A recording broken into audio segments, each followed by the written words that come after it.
Joy is now, people. Joy is now. So if you keep saying later, it's time to ask yourself why. It's time. It's past due the time at this moment because joy is now. Why are you still feeling numb and disconnected a lot of the time? Why are you putting everything and everyone else first and putting off the things that you really want to do, the things that will truly bring you joy?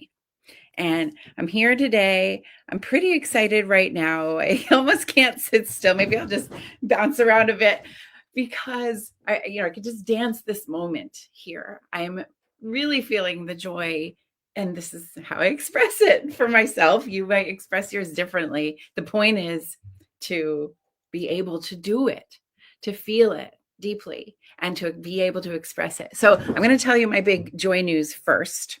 And then a little later, a couple of other reports that are coming in from some of my Joy Sparks clients. So, um, when I ask that question of why you're putting it off, I do get it because that is what we've learned. We have learned helplessness, as if somehow we have no power or control over our joy, as if it's something that just kinds of happens to us, or as if it's a reward we got to give ourselves only once all the work is done. The fact is, we do have power over our joy. And yeah, I am very bouncy right now. And I'm like, I'm going to keep moving through this, I think. We do have power over our joy. Me and my clients are doing my system, doing Joy Sparks, and it's pretty easy as far as systems go. And we are proving it that you can learn joy. I'm going to start with the story about myself, which is about me and exercising, moving my body. Maybe that's why I can't sit still, because I have learned, I have been now moving my body regularly and intentionally for 7 months. I am 52 years old. I'll be 53 this year. And I have never before been able to do that. I have never before, I mean, maybe I was able, but I didn't do it. Maybe that's pretty much the most important thing. Always kind of tried to put in a system of exercise for myself that would dovetail with some light hypochondria that I have, tendencies to obsess about my health. And which are very triggered recently, even because I got diagnosed with anaplasmosis, which is likely resulting from a tick bite that I got back in September. And, I've been feeling the effects of it, which in the past, before joy, before intentionally building joy into my day, would have triggered me to stop exercising again, which I've been doing since the beginning of last summer regularly for the first time in my life. It would have triggered me to sort of go deeper into the usual seasonal. It's winter right now. There's snow. We can't see the snow on the ground. Well, anyway, it would have triggered me to go into a little more of the depression that I get most winters. And I have a little bit of still, but I still am doing, right? I'm still here. I still right now feel this beautiful bounciness because I have a great day ahead of me and some challenging things ahead of me. And I'm actually looking forward to the challenges. So my body is getting stronger. My mind is getting stronger. My heart is getting stronger. I am becoming much rapidly more resilient since I started including joy and play into my exercise landscape and into my daily, everyday life. That's what my system's called, is about everyday joy and everyday play. So I know that some of this, I have heard back, that some of this stories that when I tell them trigger some sort of funky thoughts, like, but I'm not like you. Like, people see me and they're like, but I'm not like you, right? I'm not all bubbly and bouncy, or I don't have the space in my house to be creative, or the people around me to support me. I don't have time because I have to work. I have to take care of my family and I'm just too tired. And I hear a lot of those things. You say them out loud to me, but I am also hearing underneath that what you really mean when you say those things is, I don't believe in joy. I don't believe that it's possible for joy to give me less stress and make me stronger and help me connect with myself and other people in meaningful ways and to express myself the way that I want to. And so then that belief inside there that you that it's too much somehow to build joy, and that joy, you don't have control over it, and it's not going to make that much of a difference anyway, so then you don't choose joy, and the effect of it is that you stay stressed, you stay disconnected, you stay deeper in depression and anxiety, you avoid taking action on the things that you really want, and day after day, month after month, year after year, they keep not happening for you. This is the type of person that I work with. There's no shame in it. Like I said before, it's basically a lie that we've all learned that we don't have some kind of power or agency over our joy.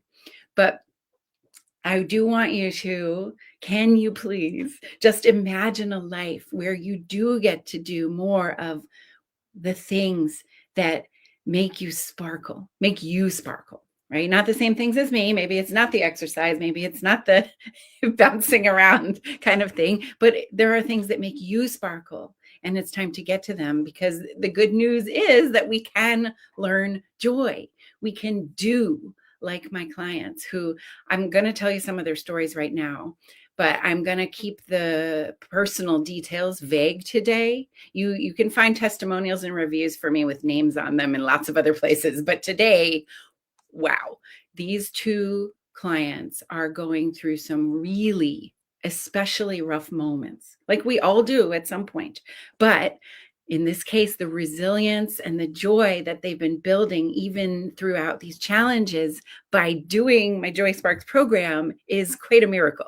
So I'm going to come a little closer now because it's tender.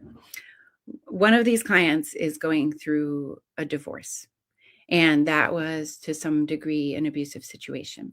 And there's a lot of things that they're facing, a lot of reckonings going on within their life as a result of that. And they're using Joy Sparks to keep themselves going, to keep themselves taking action on the things that they want to do. They're moving forward in their creative endeavors. Again, I'm keeping it very vague just because it's a very personal kind of thing. They're moving forward in their creative endeavors to a huge degree. And in the past, like sometimes to them, it might not feel like such a huge degree at certain moments, because these things build with little steps, right? And yet they wouldn't be doing any of it. They wouldn't be engaging with really any of it if they were not intentionally building their joy, if they were not building in the kinds of creative retunings and rejuvenatings and rejoicings that are part of my everyday play system. So that's one client. It's building them. They're experiencing joy on a regular basis, even through the middle of a divorce. And the next story is of a client who at this moment has a loved one who's dying, and dying quite young, really. And the Joy Spark this week has made her cry, which is perfect, because grief and joy do go together. She is able to feel her feelings and process them more easily. It's hard to do that without joy, without knowing and feeling and doing the actions of joy that my system is making easier on her through this really tough time, to process her grief and to feel deeper into all the joy that she and her loved ones have shared, and can share some more in this very tender moment with her family. Speaking of family, some of which are not easy relationships by any means, but through practicing intentional joy, I mean, that's the case for all of us, right? For a lot of us. But through practicing intentional joy, she gets to connect in ways that are more real and more loving through this process of their loved one dying. So divorce happens, death happens at any moment. And lots of things happen at any moment. And we need to stop making the excuse of not enough time. We may have a lot, ultimately, less time than we think. So building our joy consciously really is that vital. 3 minutes a day. 3. Can you set aside 3 minutes a day? And ultimately, it won't be setting aside, it'll be weaving it in. But for now, setting aside 3 minutes is all the time that you need to start what I call a joy spiral. Here's where I gotta move back again because I need more space. A joy spiral.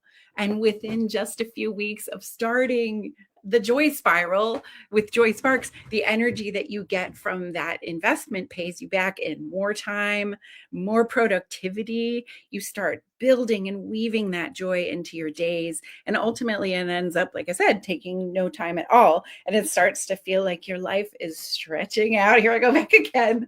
And you get the things done that you really want to do, which then brings you even more joy, which gives you more time. So you can see that it's a spiral. It keeps looping on itself and building.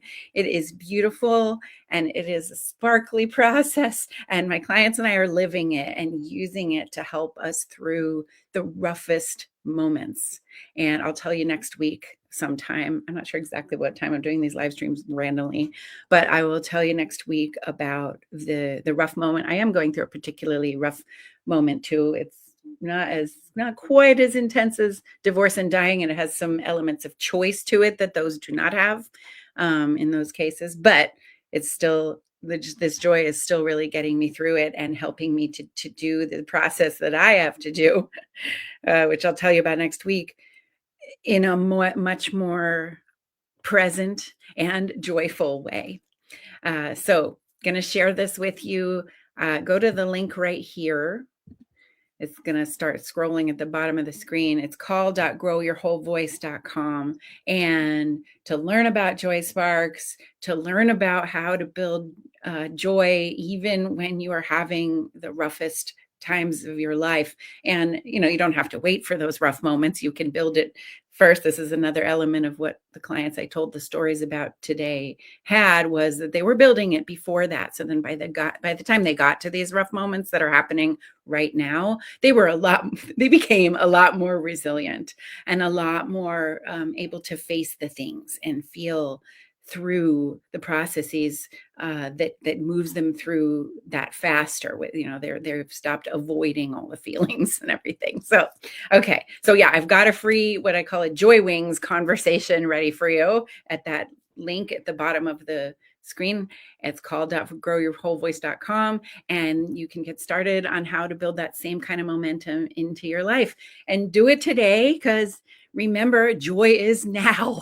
It's not later. It's not next year when you're even more disconnected and stressed and wondering where the time went. Say it out loud with me. Joy is now. Joy is now. One more time. This is our mantra these days. Joy is now. Happy Creative Sparks.